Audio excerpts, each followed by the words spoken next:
Hello student, आज का हमारा जो टॉपिक है वो है मेटल कार्बोनिल कॉम्प्लेक्स के ऊपर।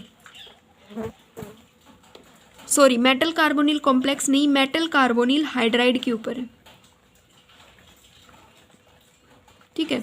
इन दिस टॉपिक में हम क्या डिस्कस करेंगे कि नॉर्मली हमने डिस्कस किया है मेटल का बॉन्ड, मेटल कार्बिन के बारे में डिस्कस किया है। ठीक है, मेटल कार्बिन, कार्बाइन और एल्कीन, एल्काइन, इनके बारे में डिस्कस किया है। आज का हमारा टॉपिक है मेटल कार्बोनिल हाइड्राइड। ठीक है, मतलब CO की बॉन्ड पहले तो किसी मेटल के साथ तो है ही, और उसमें जब हम हाइड्रोजन को ऐड कर देते हैं तो वो अपना मेटल कार्बोनिल के अंदर जब हम हाइड्रोजन को ऐड कर देते हैं तो वो हमारा बन जाता है मेटल कार्बोनिल हाइड्राइड। अब मेटल कार्बोनिल हाइड्राइड में क्या लिखेंगे? Carbonyl hydride are the hydrogen derivative, एक कार्बोनिल कॉम्प्लेक्स होता है। कार्बोनिल हाइड्राइड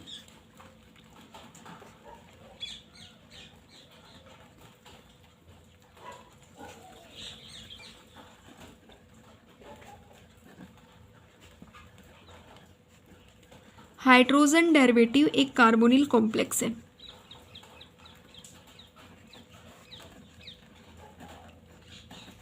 जिसको हम क्या बोलते हैं? This is called metal carbonyl hydride. Metal carbonyl hydride जिसे हम बोलते हैं।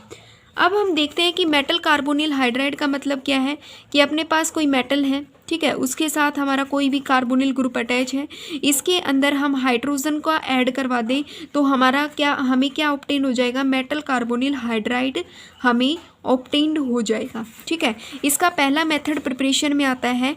इसको हम पहले मेथड से प्रिपेयर करेंगे बाय एसिडिफिकेशंस ऑफ कार्बोनिल कॉम्प्लेक्स। हम कार्बोनिल कॉम्प्लेक्स को एसिडिफाई कर दें, एसिडिफिकेशंस ऑफ द कार्बोनिल कॉम्प्लेक्स। जब हम कार्बोनिल कॉम्प्लेक्स के अंदर एसिडिफाई कर देंगे, मतलब जब हम कार्बोनिल कॉम्प्लेक्स के अंदर एसिडिफाई करेंगे तो हमें मेटल कार्बोनिल हाइड्राइड मिलेगा। कैसे?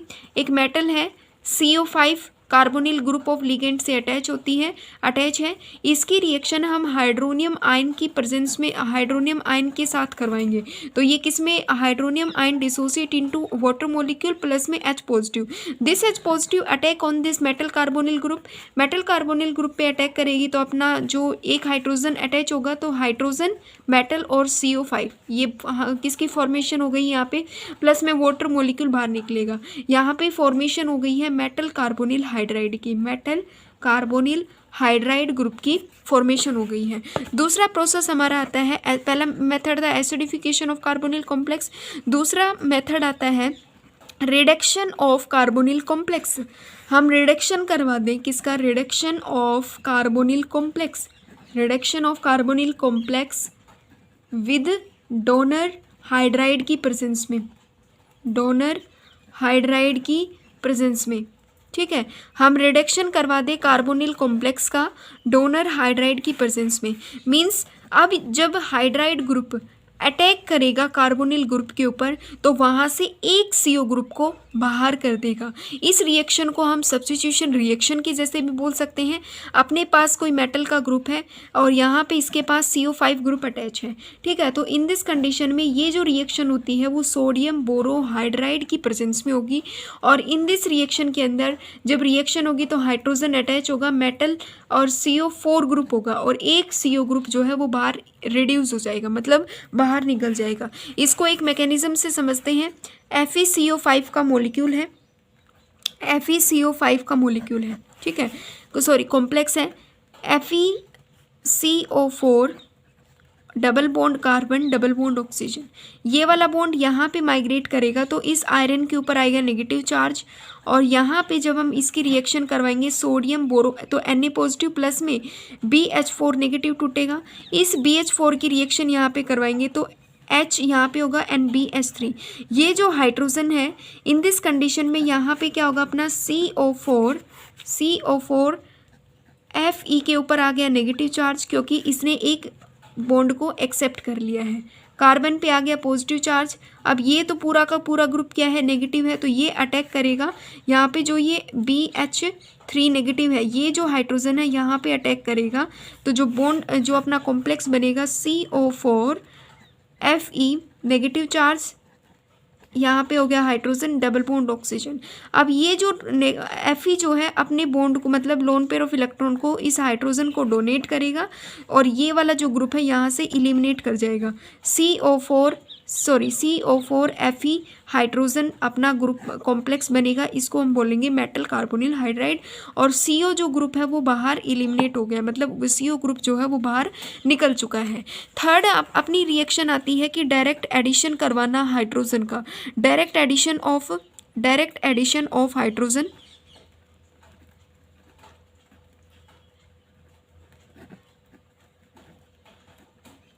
डायरेक्ट एडिशन करवाते हैं हाइड्रोजन का इन मेटल कॉम्प्लेक्स के अंदर, इन मेटल कार्बोनिल कॉम्प्लेक्स में। जैसे कि अपने पास ये ग्रुप है Mn डबल, ये एक मतलब दो मेटल ग्रुप एक साथ अटैच हैं और इनके लिगेंड CO5 एंड CO5।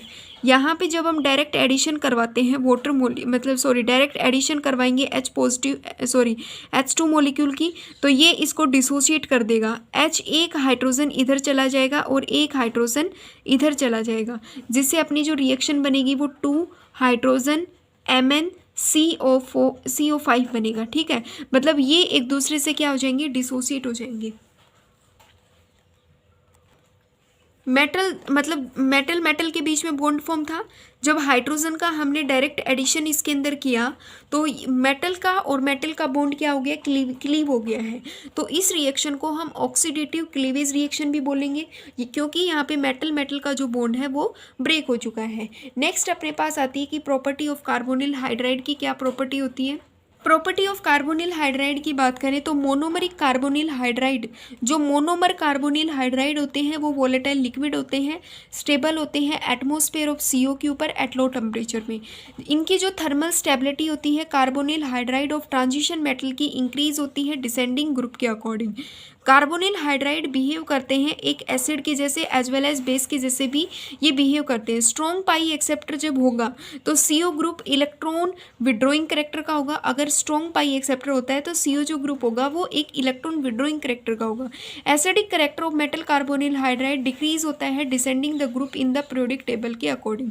अब हम बात करते हैं bonding mode of the hydrogen hydride complex के बीच में क्या बॉन्डिंग होती है, multi nuclear hydride complex. Next अपना जो टॉपिक है वो है HNMR। HNMR का मतलब होता है hydrogen nuclear magnetic resonance. Spectral property की बात करेंगे फॉर द मेटल हाइड्राइड की। मेटल हाइड्राइड की स्पेक्ट्रल प्रॉपर्टी के अंदर आता है कि हाइड्राइड लिगेंड डायरेक्टली जब अटैच होता है मेटल के साथ तो वो प्रोवाइड करवाता है एक यूजफुल स्ट्रक्चरल इंफॉर्मेशन, हमें प्रोवाइड करवाता है। प्रोटॉन जब अटैच होता है डायरेक्टली मेटल हाइड्राइड के साथ कॉम्प्लेक्स के साथ आर वेरी स्ट्रॉन्गली सील्ड होता है। सील्ड होने के कारण वो हमें गिव सिग्नल, जो सिग्नल देगा अप्रोक्सीमेशन, मतलब जो हमें जब मतलब प्रोटॉन डायरेक्टली अटैच होता है मेटल के साथ तो उस कंडीशन में वो स्ट्रॉन्गली सील्ड होता है।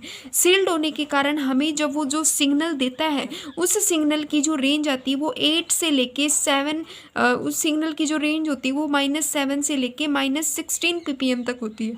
इन दिस केस के अंदर जो HNMR का जो स्पेक्ट्रा आएगा वो broad spectra, in this condition में जो स्पेक्ट्रा आएगा वो ब्रॉड स्पेक्ट्रा शो होगा। Infrared spectroscopy is not reliable for organometallic metal hydro. अगर हम इंफ्रारेड स्पेक्ट्रोस्कोपी को अप्लाई करेंगे मेटल कार्बोनिल हाइड्राइड के ऊपर तो मेटल हाइड्रोजन का बॉन्ड जब जितना ज़्यादा स्ट्रेच होगा इन दिस कंडीशन के अंदर मेटल का हाइड्रोजन का बॉन्ड क्या हो जाएगा, वीक होगा।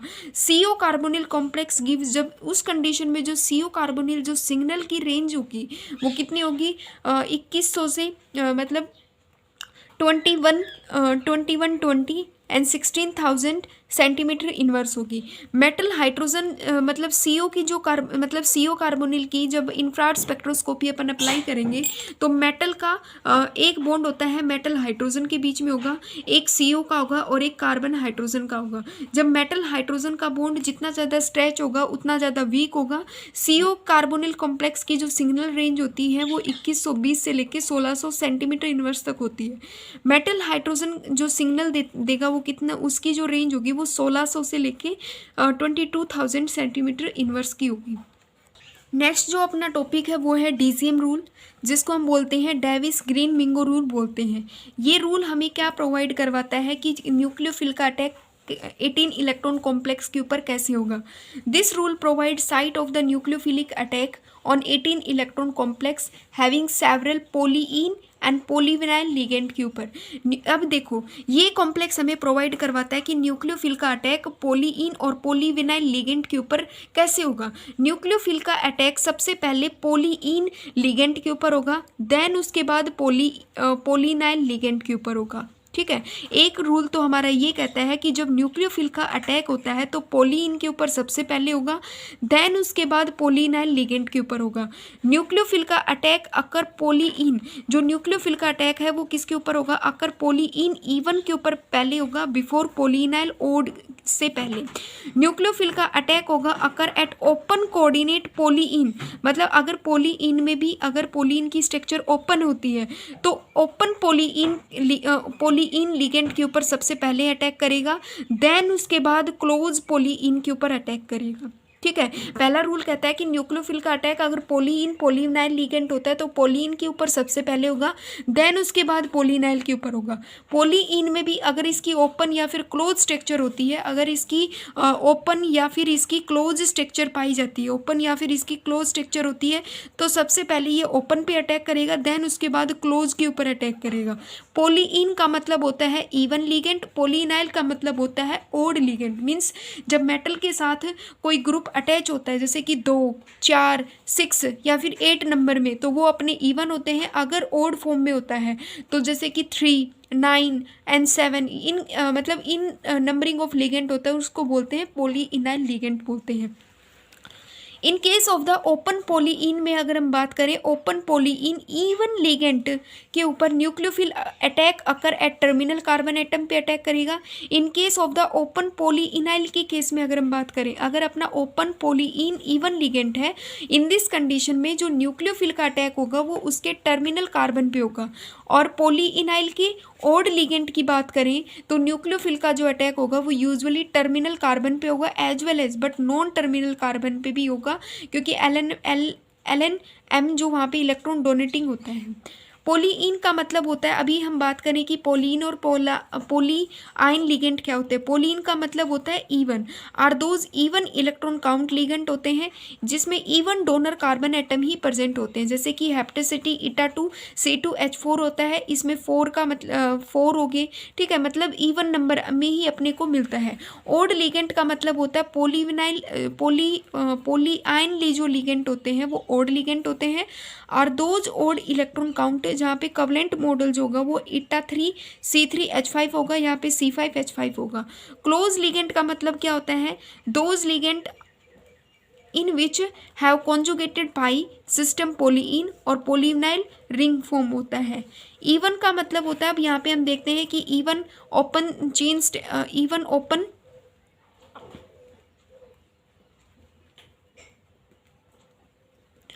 इवन ओपन है और ये ओड ओपन है। 1, 2, 3, 4 और ओपन चेन है, मतलब एक कार्बन यहाँ पे है, दूसरा यहाँ पे, थर्ड यहाँ पे एंड फोर्थ यहाँ पे, ये बन गया अपने पास इवन नंबर है। और ओपन पोलीइन लिगेंड है, मतलब चेन बना रखी है 1, 2, 3, यहाँ पे ये क्या है, ओड है और ओपन चेन है।